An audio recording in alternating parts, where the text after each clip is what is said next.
ಕಾರ್ಯಕ್ರಮವನ್ನು ನಾವೀಗ ವಿಸ್ತೃತವಾಗಿ ಪ್ರಾರ್ಥನೆಯ ಮೂಲಕ ಪ್ರಾರಂಭಿಸೋಣ. ಈ ಕಾರ್ಯಕ್ರಮಕ್ಕೆ ಪ್ರಾರ್ಥನೆಯನ್ನು ನೆರವೇರಿಸಿಕೊಡ್ಬೇಕು ಅಂತ ಹೇಳಿ ನೋವಿ ನಾಗಲೀಕರ್ ಎನ್ನುವಂತಹ ವಿದ್ಯಾರ್ಥಿನಿಯನ್ನ ನಾನು ವೇದಿಕೆಗೆ ಆಹ್ವಾನಿಸುತ್ತಿದ್ದೇನೆ.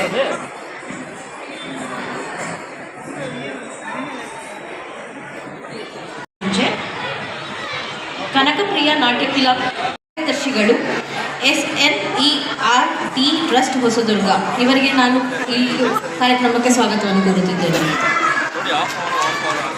ಶ್ರೀ ಡಾಕ್ಟರ್ H ಹನುಮಂತಪ್ಪ ಹಿರಿಯ ವೈದ್ಯರು ಹೊಸದುರ್ಗ ಇವರಿಗೆ ನಾನು ಈ ಕಾರ್ಯಕ್ರಮಕ್ಕೆ ಸ್ವಾಗತವನ್ನು ಕೋರುತ್ತಿದ್ದೇನೆ.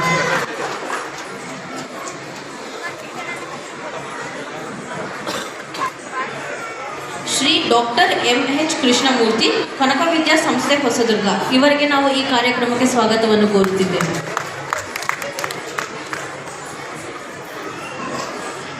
ಶ್ರೀಮತಿ ಡಾಕ್ಟರ್ ಸ್ವಾತಿ ಪ್ರದೀಪ್ ಸದಸ್ಯರು ಪುರಸಭೆ ಹೊಸದುರ್ಗ ಇವರಿಗೆ ಪರೋಕ್ಷವಾಗಿ ಸ್ವಾಗತವನ್ನು ಕೋರುತ್ತಿದ್ದೇವೆ.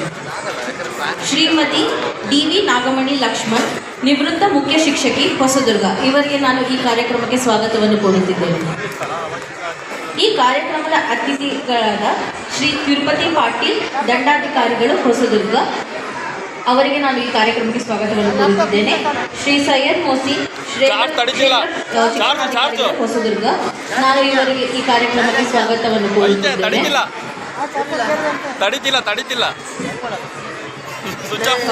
ಡಾಕ್ಟರ್ BM ಗುರುನಾಥ್ ಕನ್ನಡ ಮತ್ತು ಸಂಸ್ಕೃತಿ ಇಲಾಖೆ ಚಿತ್ರದುರ್ಗ ಇವರಿಗೆ ಈ ಕಾರ್ಯಕ್ರಮಕ್ಕೆ ಪರೋಕ್ಷವಾಗಿ ಸ್ವಾಗತವನ್ನು ಕೋರುತ್ತಿದ್ದೇನೆ. ಶ್ರೀ ಡಾಕ್ಟರ್ ಸುನಿಲ್ ಕುಮಾರ್ ವೈದ್ಯಾಧಿಕಾರಿಗಳು ಹೊಸದುರ್ಗ ನಾನು ಅವರಿಗೆ ಈ ಕಾರ್ಯಕ್ರಮಕ್ಕೆ ಸ್ವಾಗತವನ್ನು ಕೋರುತ್ತಿದ್ದೇನೆ.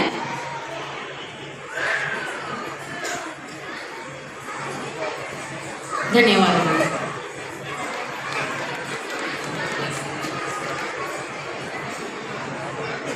ಸರ್ವರನ್ನು ಕಾರ್ಯಕ್ರಮಕ್ಕೆ ಸ್ವಾಗತಿಸಿದ ಜಾಗೃತಿಯವರಿಗೆ ಧನ್ಯವಾದಗಳು. ಇದೀಗ ಈ ಕಾರ್ಯಕ್ರಮದ ಉದ್ಘಾಟನೆ ಶರಣ BG ಅರುಣ್ ಕುಮಾರ್ ಅವರ ಅನುಪಸ್ಥಿತಿಯಲ್ಲಿ ಶ್ರೀಯುತ ಬಿಲ್ಲಪ್ಪ ಸರ್ ಅವರು ಹಾಗೆಯೇ ಎಲ್ಲ ಸ್ವಾಮಿ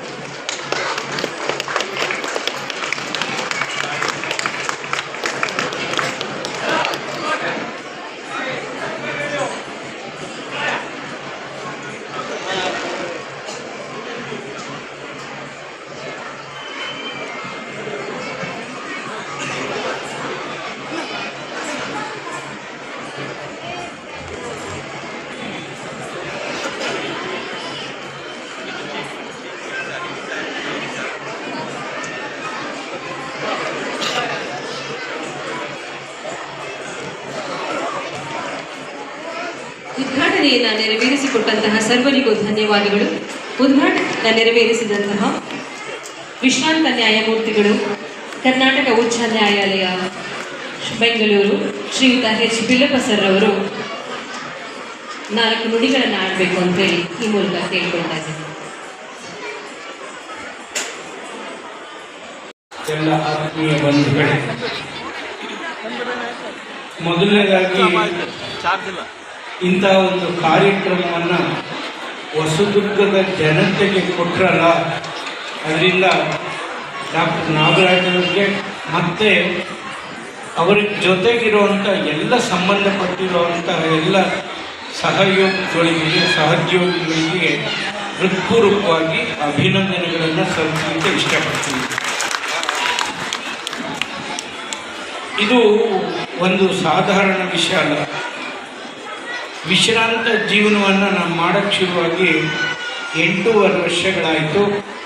ಅನೇಕ ಕಾರ್ಯಕ್ರಮಗಳನ್ನು ನಾನು ಹೊಸದುರ್ಗ ತಾಲೂಕಿನಲ್ಲಿ ಅಥವಾ ಬೇರೆ ಬೇರೆ ಸ್ಥಳಗಳಲ್ಲಿ ಈ ಅವಧಿನಲ್ಲಿ ನಾನು ಭಾಗವಹಿಸಿದ್ದೀನಿ.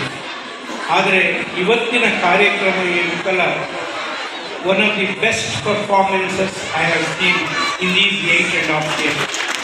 ನಾನು ನೋಡಿರುವ ಅತ್ಯುತ್ತಮ ಕಾರ್ಯಕ್ರಮಗಳಲ್ಲಿ ಇವತ್ತಿನ ಕಾರ್ಯಕ್ರಮವು ಕೂಡ ಒಂದು ಉತ್ತಮ ಶ್ರೇಷ್ಠ ಕಾರ್ಯಕ್ರಮ ಅಂತ ನಾನು ಭಾವಿಸ್ತೀನಿ. ಆತ್ಮೀಯ ಬಂಧುಗಳೇ, we may not see God, ನಮಗೆ ದೇವರ ದರ್ಶನ ಆಗುತ್ತೋ ಇಲ್ವೋ ಗೊತ್ತಿಲ್ಲ.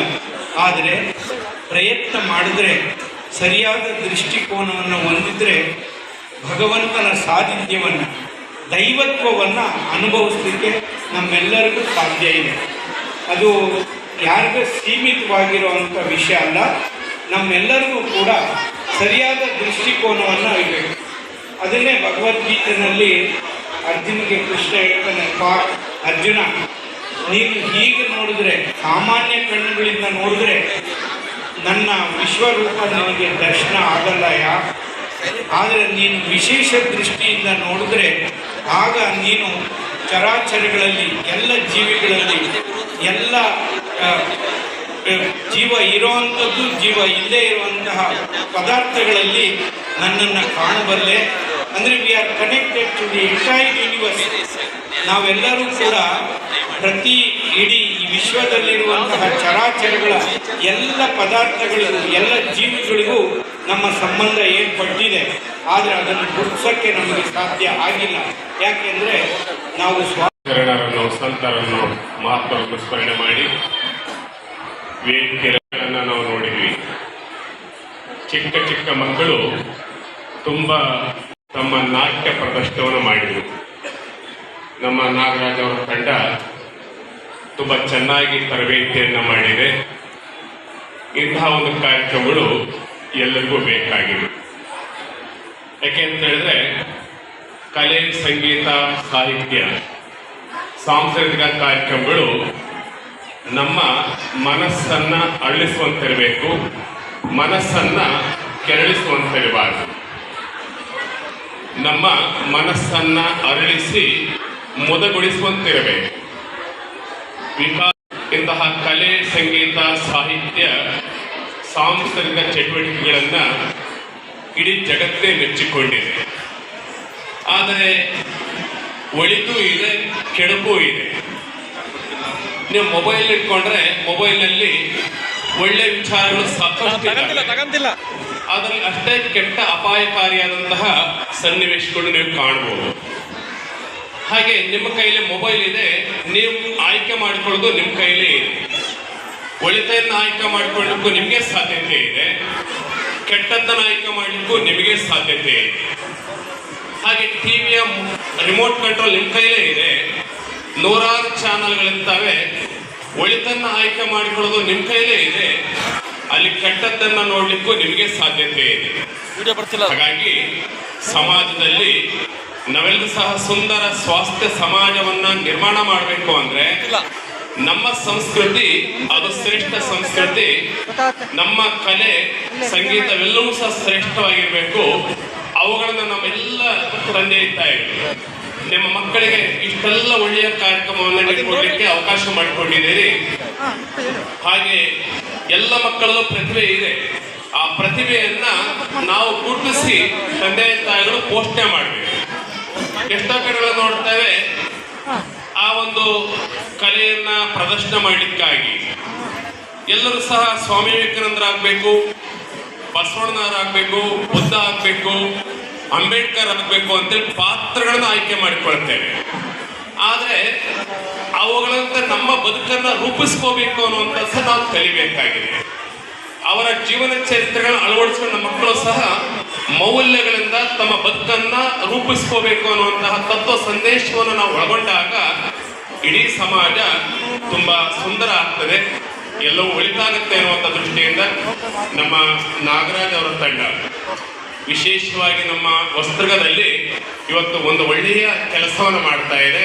ಅದಕ್ಕೆ ನಾವೆಲ್ಲ ಪೂಜ್ಯರು ಅವರನ್ನ ಹಾರೈಸ್ತಾ ಇನ್ನಷ್ಟು ಇಂಥ ಕಾರ್ಯಕ್ರಮಗಳನ್ನ ಇನ್ನಷ್ಟು ನಮ್ಮ ಪ್ರತಿಭೆಗಳಿಗೆ ಅವಕಾಶವನ್ನು ಕಲ್ಪಿಸಿ ನಮ್ಮ ನಾಡು ಸಮೃದ್ಧಿ ಆಗಲಿ ಅಂತ ಹೇಳಿ ಆಶಿಸಿ ಶುಭವನ್ನು ಹಾರೈಸ್ತೇವೆ.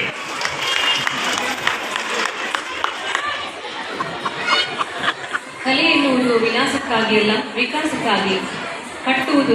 ಶ್ರೀ ಶ್ರೀ ಶ್ರೀ ಡಾಕ್ಟರ್ ಪಂಡಿತಾರಾಧ್ಯ ಶಿವಾಚಾರ್ಯ ಮಹಾಸ್ವಾಮಿಗಳವರು ಪಟ್ಟಾಧ್ಯಕ್ಷರು, ಶ್ರೀ ತರಳಬಾಳು ಜಗದ್ಗುರು ಶಾಖಾ ಮಠ, ಸಾಣೆಹಳ್ಳಿ, ಹೊಸದುರ್ಗ ಇವರಿಂದ ಆಶೀರ್ವಚನ.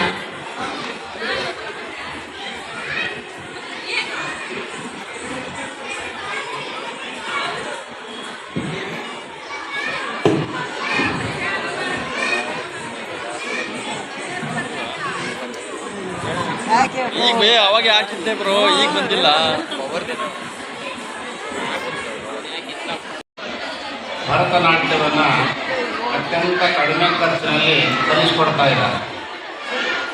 ಅವರು ಸಾಣೆಹಳ್ಳಿಯಲ್ಲಿ ಭಾಳ ಆಶ್ಚರ್ಯ ಅಂತಂದರೆ, ಇವರೇನಾದರೂ ಬೆಂಗಳೂರಿನಲ್ಲೇ ವಾಸವಾಗಿದ್ದರೆ ಬೇಕಾದಷ್ಟು ದುಡಿಮೆಯನ್ನು ಮಾಡ್ಬೋದಾಗಿತ್ತು.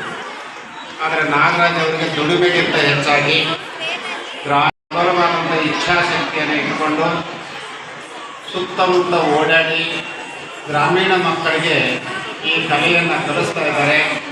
ನೀವು ಪೋಷಕರು ಕೂಡ ಅದಕ್ಕೆ ಪ್ರೋತ್ಸಾಹವನ್ನು ನೀಡಿ ನಿಮ್ಮ ಮಕ್ಕಳು ಆ ಕಲೆಯನ್ನು ಕಲಿಯೋ ಹಾಗೆ ಮಾಡಿದ್ದಕ್ಕಾಗಿ ನಿಮ್ಮನ್ನು ಕೂಡ ನಾವು ಅಭಿನಂದಿಸಲಿಕ್ಕೆ ಇಷ್ಟಪಡ್ತೇವೆ. ಇಲ್ಲಿ ಮಕ್ಕಳ ಭಾವಗಳನ್ನು ನೋಡಿದ್ವಿ. ಆ ಮುಖದಲ್ಲಿ, ಕಣ್ಣಿನಲ್ಲಿ, ಆಂಗಿಕ ಅಭಿನಯದಲ್ಲಿ. ಇವರಿಗೆ ಧನ್ಯವಾದಗಳು. ಈಗ ಶ್ರೀ ಶ್ರೀ ಶ್ರೀ ಈಶ್ವರಾನಂದಪುರಿ ಮಹಾಸ್ವಾಮೀಜಿಯವರು ಕಾಗಿನೆಲೆ ಮಹಾಸಂಸ್ಥಾನ ಕನಕ ಗುರುಪೀಠ ಕೆಲ್ಲೋಡು ಇವರಿಂದ ಆಶೀರ್ವಚನ. ಅವನು ಸಂಪಾದನೆ ಮಾಡ್ಬೋದಿತ್ತು. ಆ ಬೆಂಗಳೂರನ್ನು ಬಿಟ್ಟು ನಮ್ಮ ತಾಲೂಕಲ್ಲಿ ಅವನ ಮೇಲಾಗಿ ನಮ್ಮ ತಾಲೂಕಿನ ಎಳೆಯ ಅವನು ಹುಟ್ಟೂರು. ಉಪಾಧ್ಯಾಯರು ಇವರು ಚಿತ್ರದುರ್ಗದಲ್ಲಿ ವಾಸವಾಗಿದ್ದಾರೆ.